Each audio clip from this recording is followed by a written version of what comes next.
Olá, para quem não me conhece, meu nome é Cauê Varela, sou professor de filosofia e terapeuta, psicanalista terapeuta. Muita gente está me perguntando por conta aí de uma página grande que compartilhou o meu crisma, ou o sacramento da confirmação, né?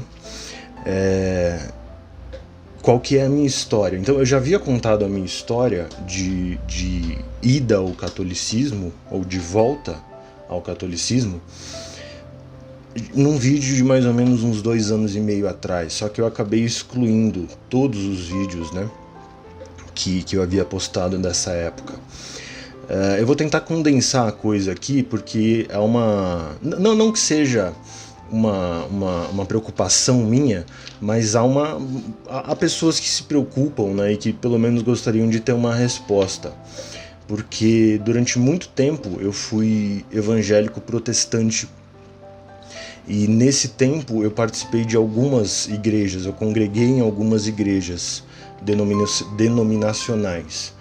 No entanto, apesar de eu ter participado de várias igrejas, a igreja que eu fiquei taxado, né, que infelizmente faz parte, né, são ossos do ofício, digamos assim, foi a Igreja Universal do Reino de Deus. Então, o que acontece? Eu praticamente conheci o Evangelho na Universal, na Igreja Universal. E todas as datas que eu vou falar aqui são datas aproximadas, tá? Eu não tenho uma boa memória para datas, mas eu vou tentar ser o mais próximo possível, então pode ter um erro para mais ou para menos.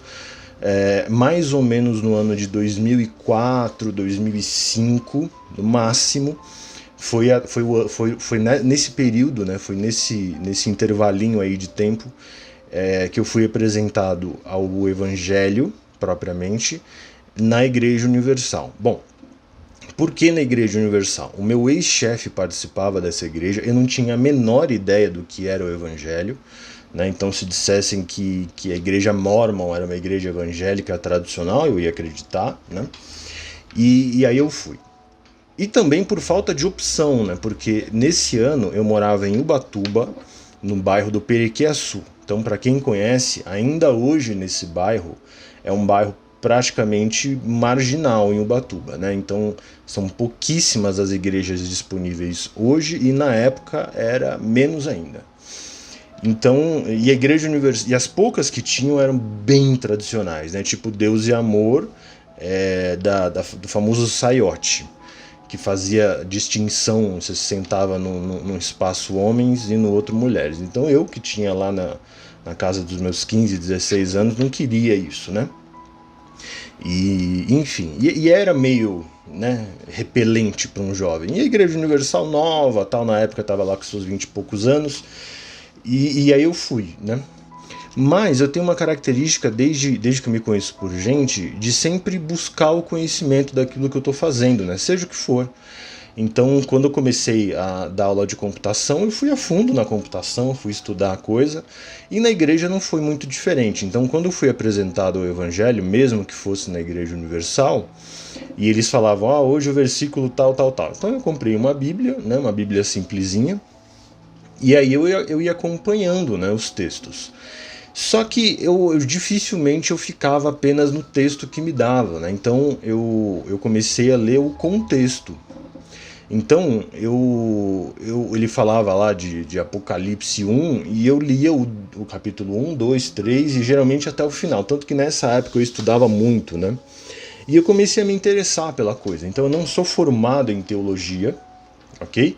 Mas por conta própria eu praticamente sou, né? Não, tanto que eu não falo que eu sou formado, mas assim, o que eu li de livros de teologia, exegese, hermenêutica, o texto pelo contexto, assim, bíblias de estudo, a Bíblia comentada versículo por versículo, né, principalmente ali do Norman Geisler, que eu tinha alguns assim, tanto do Antigo Testamento como do Novo. Então, assim, eu estudei muito, mas muito mesmo. Não me considero expert em nada, mas eu fui a fundo, eu estudei. Bom, não demorou muito para que alguns problemas começassem a aparecer. Salvo engano, eu entrei na Igreja Universal mais ou menos ali, um pouco depois do começo do ano de 2004, 2003, se eu não me engano. Por que eu estou falando que foi mais ou menos no começo do ano? Porque na época, eu não sei se esse propósito ainda continua lá, né? Mas na época havia a tal da Fogueira Santa. O que era a Fogueira Santa? Era um sacrifício, entre muitas aspas aqui, ok? Que você fazia, e você fazia um pedido a Deus, e aí num papel, se eu não me engano, e eles pegavam esse pedido, levavam até Israel e queimavam no Monte Sinai, se eu não me engano, um monte qualquer lá, referência bíblica, para que fosse essa fumaça, né, fosse levar os nossos pedidos até Deus. Bom, tudo muito bonito, né? E eles começam a fazer a preparação já com alguma antecedência, principalmente quando eles percebem que há os novatos aí na brincadeira. E aí que os problemas começaram a surgir na minha cabeça. Porque o que eles entendiam, e provavelmente ainda entendem, fazem muitos anos que eu não piso numa igreja universal, mas eu não imagino que tenha mudado, o que eles entendem por sacrifício, eu garanto a vocês que não é o que a Bíblia diz que é o sacrifício, né? Então, para eles, a mola mestra da humanidade e dos pecados, digamos assim, aquilo que move os pecados é o dinheiro. Então, a Universal prega muito desapego ao dinheiro. O que também por si não é algo ruim, porque de fato, né, o próprio Cristo, se eu não me engano, disse numa parábola que a gente não pode servir a dois senhores, né? Sendo um deles o próprio dinheiro.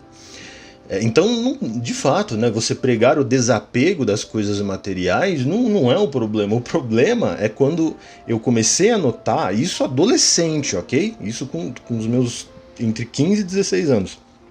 Eu comecei a notar com os textos bíblicos que, e comparando com a atitude propriamente da igreja, que eles estavam pregando o desapego ao dinheiro para os seus membros, mas enquanto eles mesmos estavam se apegando ao dinheiro. De que forma? Acusando os membros de forma direta ou indireta de que se você não se desprendesse do dinheiro que você tinha, você era um infiel, você era uma pessoa que estava provavelmente com um demônio no corpo, ou que você era egoísta, etc, etc. Bom, a gente não está falando de ofertas, né? Porque a Fogueira Santa é muito específica, é você dar tudo que você puder. Isso inclui bens, assim, móveis e imóveis, né? Isso inclui salário de meses, né? Isso inclui economias. E aí o negócio começa a ficar um pouco mais complicado, né? A banda começa a tocar num tom diferente. Porque assim, você quer dar tudo que você tem, meu querido, assim, você faça o que você quiser, o dinheiro é seu, né? Mas há uma forçação de barra, né? A gente via ali. Então isso me incomodava muito. Incomodava também o meu ex-patrão Paulo, né? Que infelizmente a gente cortou relações justamente quando eu me converti ao catolicismo, mas na época a gente era leitor voraz da Bíblia e nós dois fomos confrontar, né, o pastor na época. Eu não lembro o nome dele, mas a imagem dele está bem clara para mim. Basicamente a gente foi confrontar a interpretação que eles davam de vida em abundância para o que a gente entendia da Bíblia sobre vida em abundância, que não é necessária ou rigorosamente a vida financeira ou a abundância material, né? Porque é muito curioso, se você vê as propagandas da Igreja Universal, dificilmente você vai encontrar uma pessoa falando: eu vim para o Universal e hoje eu sou feliz. Cristo preenche a minha vida. Não, o que você vai ver no Universal são as pessoas dizendo: eu era pobre antes da Universal e agora eu sou rico, né? Eu tinha uma empresa falida quando eu entrei no Universal, agora eu tenho 10 empresas prósperas, né? E aí fica um pouco complicado, né? Porque você condicionar a sua felicidade aos bens materiais, porque no final das contas é isso que eles prometem. Eles prometem que se você se desapegar dos bens materiais, você vai ficar rico.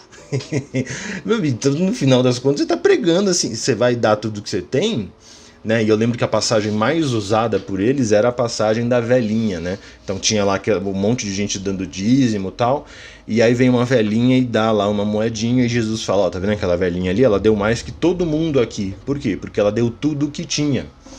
E eles falavam, tá vendo? Não interessa a quantidade, interessa se é tudo que você tem. Então se você tem 10 mil no banco e é tudo que você tem, faça como aquela velhinha, né? Dê os 10 mil. Se você tem R$1, dê R$1, né? Mas na época, se eu não me engano, a Fogueira Santa tinha um mínimo, acho que era de R$500, se eu não me engano. Mas eu posso estar errado. Bom, na ingenuidade e na boa vontade, nós fomos conversar com um pastor, que a gente sabia que ele ficava lá 24 horas por dia. E ele não levou a história... Ele ficou bravo, né? E ficou dando indiretinha o tempo inteiro nas reuniões, né? Então, a gente se sentiu muito incomodado. E aí eu saí da igreja. Então isso levou mais ou menos um ano e pouquinho. E como eu disse, haviam poucas opções de igreja na minha cidade nessa época, né? Então a outra mais próxima da minha casa, porque eu não tinha carro, né? Eu morava longe. Eu morava no Perequiaçu, mas eu trabalhava no centro de Ubatuba, então era mais ou menos uma meia hora de bicicleta. No bairro do Perequiaçu tinha uma ou duas igrejas e de garagem muito pequena, e você via que eram aquelas igrejas bem tradicionaisinhas, né? E então a mais interessante do ponto de vista de deslocamento era a Igreja da Graça. E ali eu fiquei um bom tempo, mas sem me engrupar, porque lá na Universal eu tinha me engrupado, eu entregava jornal, etc. Fui batizado lá, né?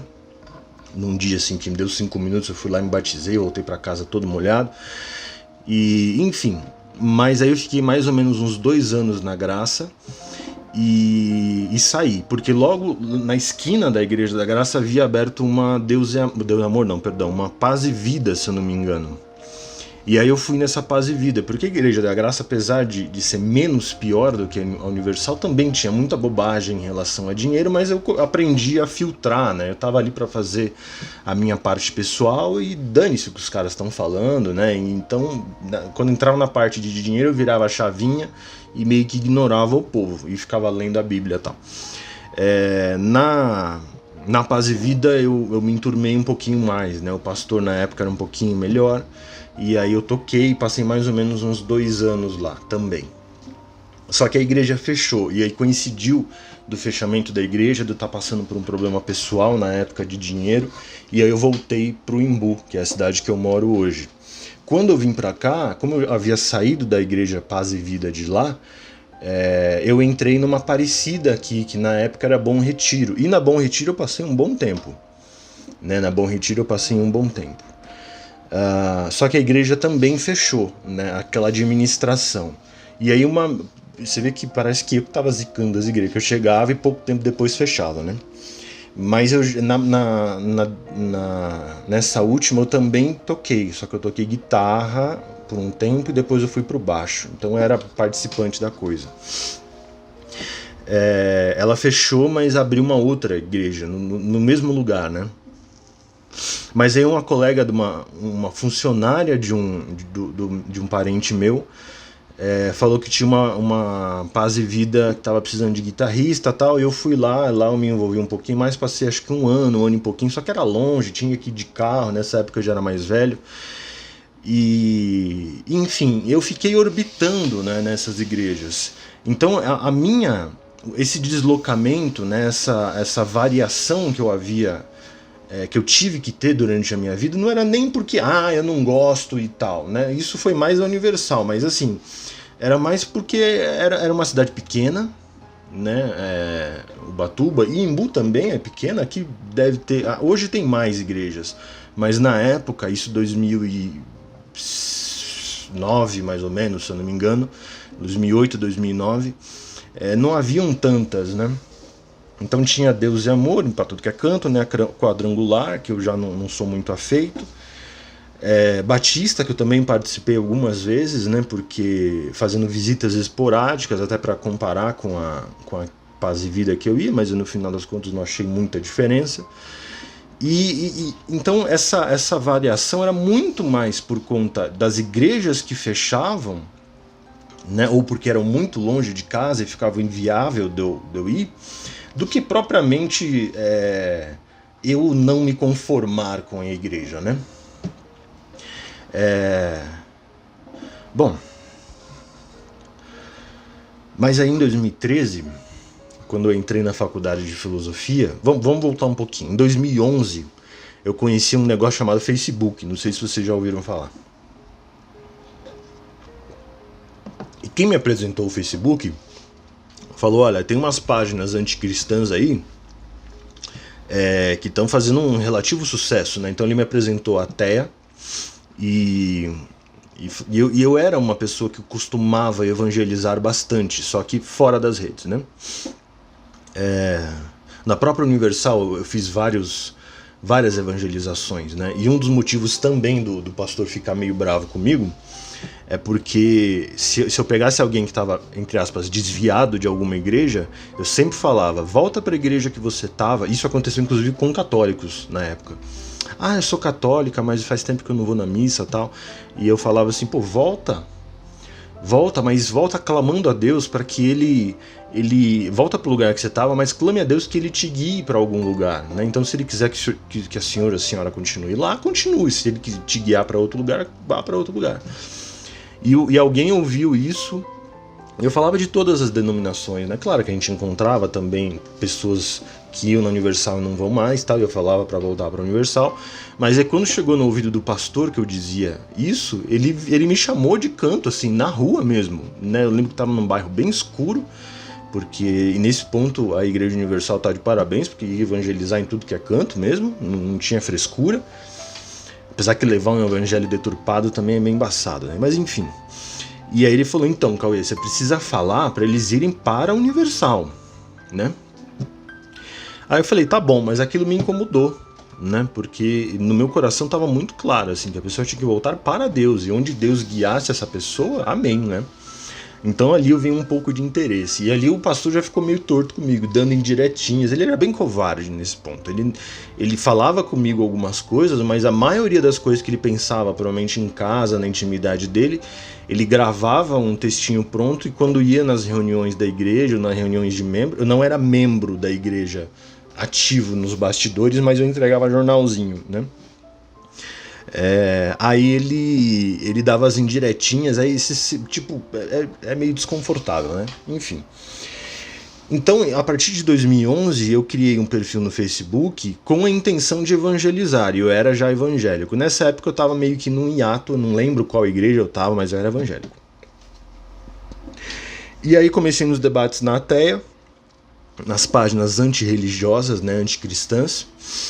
E aí papo vai, papo vem, e uma hora eu encontrei a página Caia Farsa, que o nome inteiro é Caia Farsa Protestante. E ali eu fiquei meio puto, né, porque eu via, e como ex-evangélico protestante eu asseguro isso, havia de fato muitas falácias que a página Caia Farsa falava a respeito dos protestantes. Hoje eu vejo que muita coisa realmente estava certa, mas aí eu comecei a ficar meio puto e comecei a fazer várias provocações, né? Mais respondendo às argumentações deles do que propriamente defendendo ou atacando. Eu estava mais defendendo do que atacando. Eu estava mais defendendo a bandeira evangélica protestante do que propriamente atacando os católicos. Só que aí não teve jeito, né? Pouco tempo depois eu já estava atacando os pontos do catolicismo, porque aquilo não me descia de jeito nenhum, né? Como assim mediação Maria, né? Como assim Papa? Como assim tradição? Como assim sacramentos, né? Como assim hóstia, né? E como assim? O que mais me pegava era Maria. É muito curioso isso, porque É um treco esquisito, porque se você reparar bem, toda a raiva que os protestantes / evangélicos têm contra o catolicismo vai orbitar basicamente nos assuntos marianos, né? Bom, quando eu vi, eu tava vestindo um manto de anticatólico, né? Eu cheguei ao ponto de conseguir debater com o Paulo Leitão, que era o dono da página Caia Farsa. E eu me refiro a ele no passado porque ele faleceu, né? Ele veio a falecer.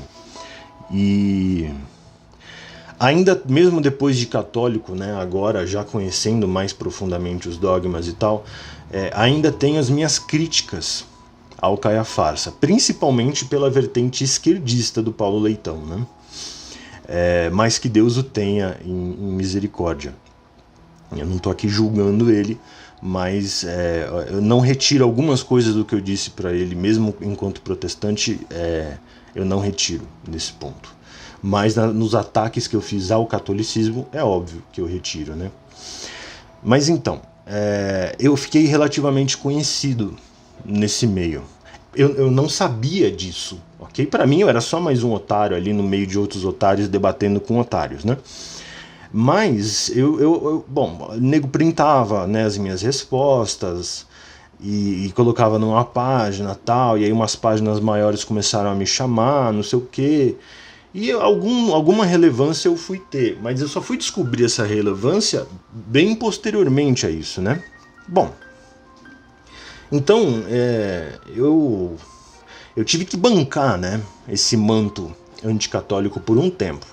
Mas alguém havia dito para mim uma vez, havia perguntado para mim uma vez se eu havia lido o Catecismo. Porque ele falou assim, olha, você tem lá suas críticas contra o catolicismo, mas você já leu o Catecismo Católico? E eu falei, não li, né? E ele falou, então, até para que você tenha uma base melhor para debater com os católicos, nada mais justo, né, do que você ir até a fonte primária, né? E eu falei, tá bom. Isso já era 2014, 2015. E eu já havia tido contato com alguns autores católicos por conta da minha faculdade de filosofia que eu iniciei em 2013. 2014 eu não tive nenhum conteúdo de filosofia, porque eu já entrei direto no meu núcleo pedagógico, que é 6 meses, 1 ano, alguma coisa assim. E a partir de 2014 em diante foi que eu entrei propriamente nos assuntos filosóficos da minha disciplina. E eu conheci, né? Não lembro se diretamente ou se já tinha ouvido falar, Santo Agostinho e São Tomás, principalmente, que são os maiores expoentes católicos da filosofia, pelo menos na universidade é o que você mais escuta, né? Há outros, é claro, né, tão bons quanto, mas de fato eles são os maiores e de fato são os mais conhecidos fora desse nicho religioso, né? Eles ultrapassaram, né, esse nicho religioso, então eles são ensinados nas universidades, geralmente. Em São Tomás é mais fácil de você fazer a divisão do que é filosófico e do que é teológico, né? Porque o próprio autor já fez isso, mas em Santo Agostinho não. Então eu sabia muito bem que se eu pegasse a Suma Teológica dos 5 pilares lá, né, as 5 estruturas, argumentos contra a existência de Deus, em diante era praticamente tudo filosófico, né? Um pouquinho antes ali você tinha uma parte um pouco mais religiosa católica, mas nem tanto. E eu sabia também que a Suma contra os gentios já era uma parte mais religiosa católica, então, né? Eu estava ali sabendo exatamente o que eu ia ler, e óbvio, né? A Suma contra os gentios eu não lia de jeito nenhum. Santo Agostinho já não, a coisa é bem misturada, então eu lia, mas eu lia com, né, meio cabreiro, porque eu não gostava da teologia católica sem conhecê-la. Até um dia que eu falei, bom, vamos lá então, né? Vai ser melhor eu refutar essa porcaria na raiz. E aí eu li, comprei um catecismo, na época eu falei, porra, que dinheiro jogado fora, né?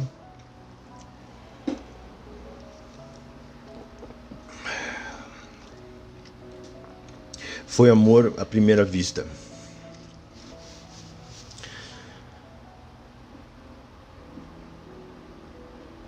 E foi... Eu tô assim, emociona, né? Eu tô todo arrepiado. Foi muito esquisito esse primeiro contato. Porque o catecismo já abre, né, com uma parte muito mais filosófica do que religiosa, né? Falando ali dos filósofos, da criação do homem, etc. E eu lembro que eu olhei para aquilo e falei, nossa, não é tão ruim, né? E aí,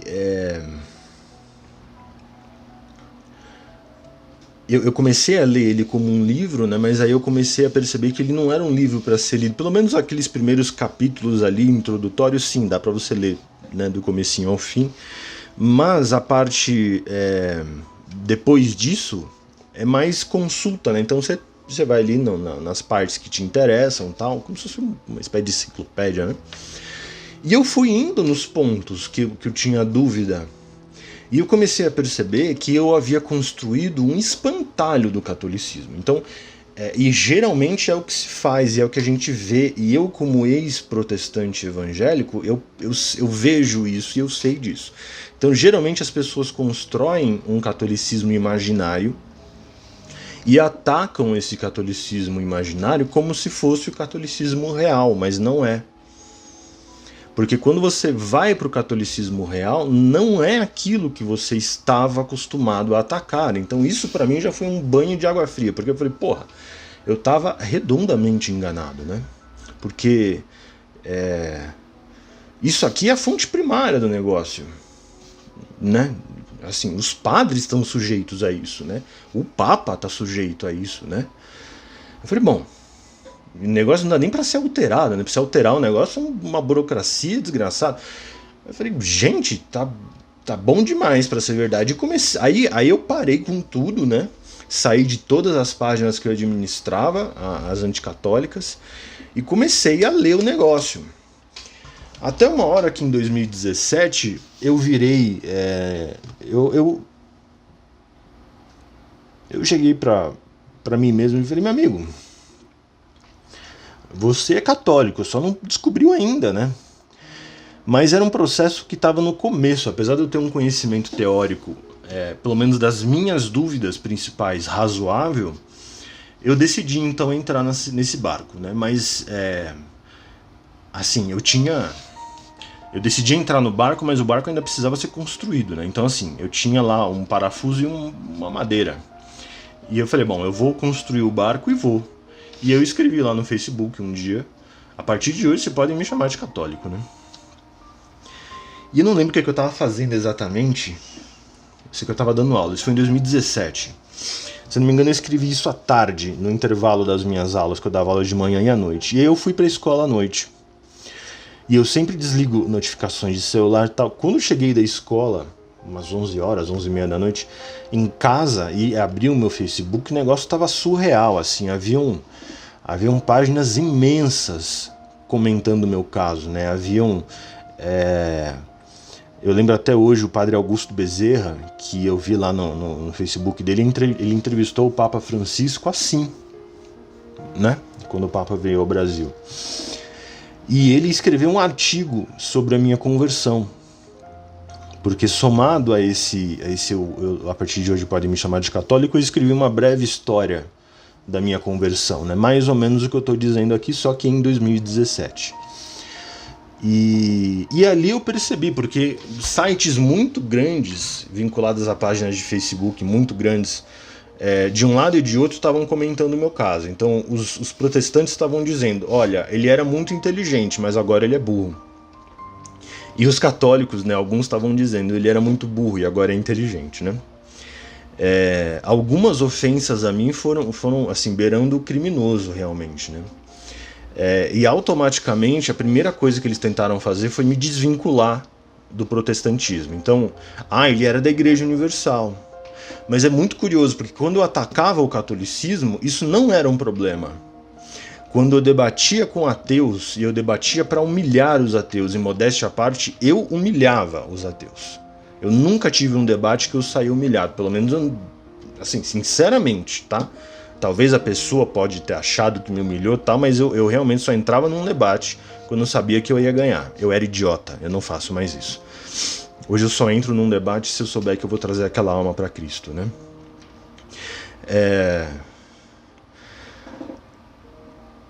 Então esse é o primeiro ponto. Se o fato de eu ter feito parte da Universal, pelo motivo que fosse, era um problema, por que esse problema só se tornou evidente quando eu me tornei católico? Por que quando eu estava do lado de vocês isso não era um problema? Por que quando eu defendia a fé cristã para os ateus, e ia lá na TEA e debatia com a porra toda, por que ali não era um problema eu ter sido parte da Universal? Por quê? Porque isso é um argumento ad hominem, né? Então você tenta desqualificar a coisa em si pela pessoa que traz a coisa em si. Então o fato de eu ter sido da Igreja Universal, da Batista, do raio que eu parta, não interfere em nada da veracidade do catolicismo em si. Eu sou um professor de filosofia. Eu preciso ir até onde os argumentos me levam. E os argumentos me levaram até o catolicismo. Não foi uma paixão, não foi uma emoção. Num primeiro momento houve uma racionalidade muito óbvia para mim. Isso aqui é a verdade. E com o tempo, essa racionalidade foi banhada pelo espírito e pelas questões espirituais. Mas elas vieram de tabela. A minha ida ao catolicismo não foi emotiva, não foi motivada por fortes emoções. Foi um processo longo e demorado e principalmente doloroso, porque eram muitas pessoas que me tinham em alta estima e que simplesmente me abandonaram.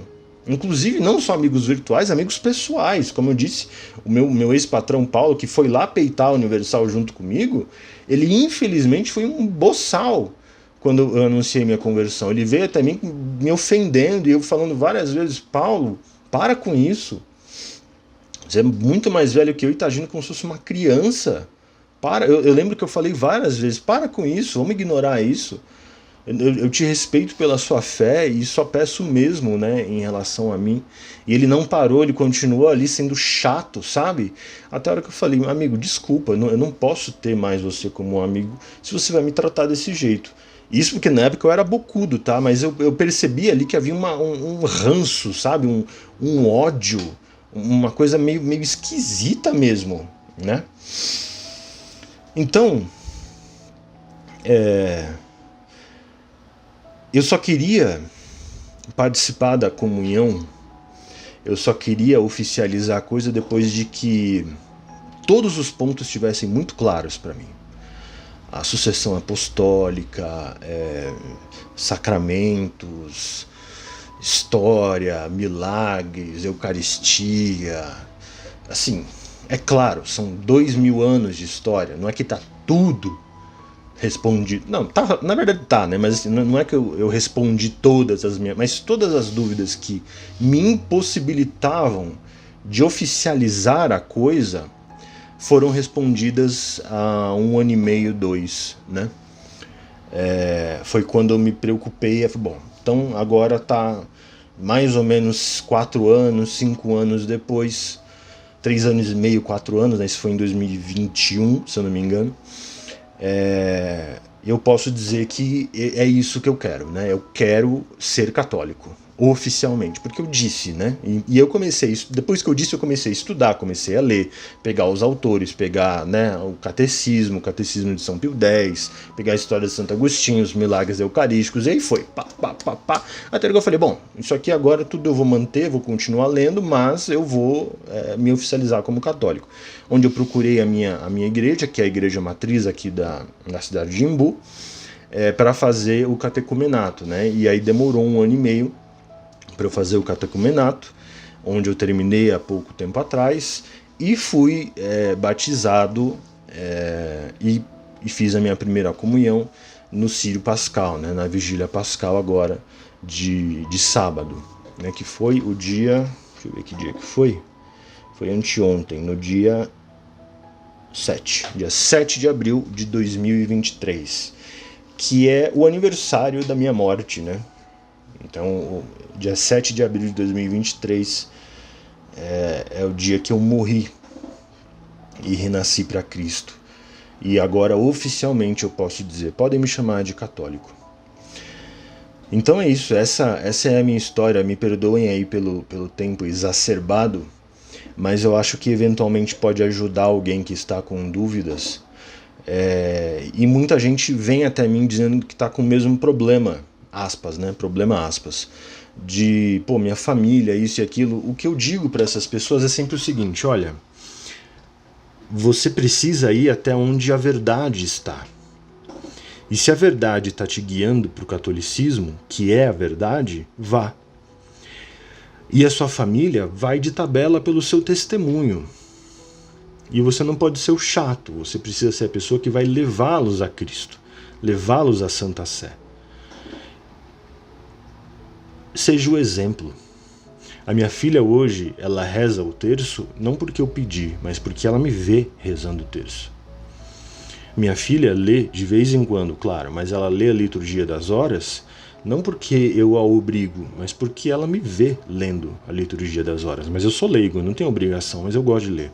Às vezes eu falho, né, por causa da correria do dia, mas pelo menos a oração noturna e a do começo do dia, né, as laudes e as completas, eu me esforço mais para fazer. A da hora média e das vésperas, às vezes eu não consigo.